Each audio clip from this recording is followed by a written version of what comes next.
करवा चौथ पर क्यों करते हैं चंद्रमा की पूजा, आइए जानते हैं। कार्तिक मास के कृष्ण पक्ष की चतुर्थी तिथि को करवा चौथ का व्रत रखते हैं। इस दिन सुहागिन महिलाएं अखंड सौभाग्य की प्राप्ति के लिए पूरा दिन निर्जला रहती है। पति की लंबी आयु के लिए रखा जाने वाला ये कठिन व्रत रात को चंद्रदेव के दर्शन करके और अर्घ देकर खोला जाता है।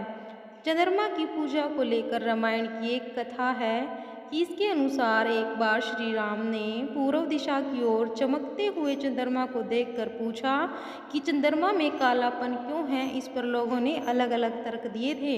तब भगवान ने कहा कि चंद्रमा में कालापन उसके विष के कारण है और इससे वह वियोगी नर नारियों को जलाता रहता है।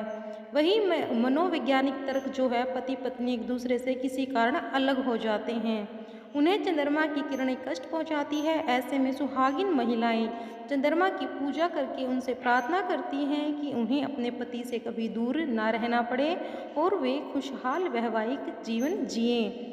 एक और है कि करवा चौथ पर छननी का क्या महत्व है कि छननी से हम चांद को देखते हैं, फिर पति को देखते हैं। आज सुहाग के सबसे बड़े व्रतों में से एक करवा चौथ है। आज सुहागिनों ने अपने पति की लंबी उम्र की कामना के लिए व्रत रखा है। महिलाएं आज शाम तक बिना पानी के उपवास करेंगी। उसके बाद गणेश, गौरी शंकर और चंद्रमा की पूजा करेंगी। चंद्रमा को अर्घ देकर वे अपने पति के हाथों पानी पीकर अपना उपवास खोलेंगी।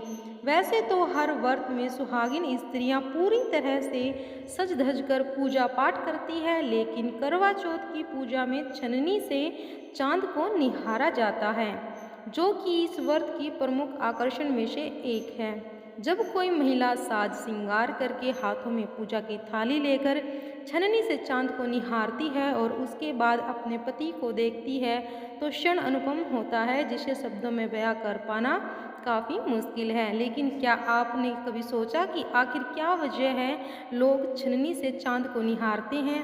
नहीं है तो चलिए आपको बताते हैं इसका राज क्या है, जिससे कि हर व्रत करने वाले को जानना काफ़ी जरूरी है। कहा जाता है कि एक बार श्री गणेश भगवान मूसे की सवारी कर रहे थे कि अचानक वो मूसे से नीचे गिर पड़े। गणेश भगवान को चोट लगी तो लेकिन कहीं कोई उन्हें देख ना ले, इसीलिए वो झट से उठ खड़े हुए। अपने चारों ओर उन्होंने देखा कि कहीं किसी ने उन्हें गिरते हुए तो नहीं देखा, लेकिन तभी उन्हें किसी के जोर जोर से हंसने की आवाज़ें सुनाई देती हैं और वे आवाज़ें थी चंद्रमा की। भगवान गणेश का काफ़ी मजाक उड़ाया, क्योंकि इस पर विघ्नहर्ता को गुस्सा आ गया और कहा कि ऐ मूर्ख, तू किसी की चोट पर हंसता है ना? तुझे खुद पर बड़ा अभिमान है, तो आज मैं तुझे श्राप देता हूँ। आज के बाद तू घटता बढ़ता रहेगा और जो कोई तुझे देखेगा ना, उसे कलंक लगेगा, इसीलिए तेरा अब तिरस्कार होगा। गणेश की बात सुनकर चंद्रमा को अपनी गलती का एहसास हुआ। उसने तुरंत माफ़ी मांगी, लेकिन गणेश भगवान तो अपनी बात कह चुके थे। कहते हैं एक बार श्राप देने के बाद वापिस वह लिया नहीं जा सकता। ऐसे में चंद्रमा नारद मुनि के पास पहुँचे और अपनी बात कह सुनाई। इस पर नारद मुनि ने चंद्रमा को गणेश जी की उपासना करने को कहा। चंद्रमा ने ठीक वैसे ही किया, जिस पर गणेश भगवान प्रसन्न हुए और उनके सामने प्रकट हुए।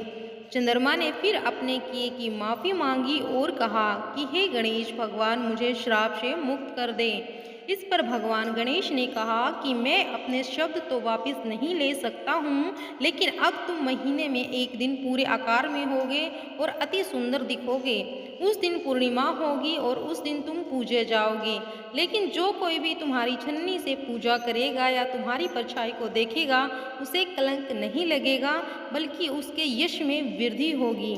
ऐसा कहकर गणेश भगवान अंतर्धन हो गए और तब से ही चंद्रमा की छाया की पूजा होने लग गई और लोग पूजा पाठ में छन्नी से चांद को निहारने लगे।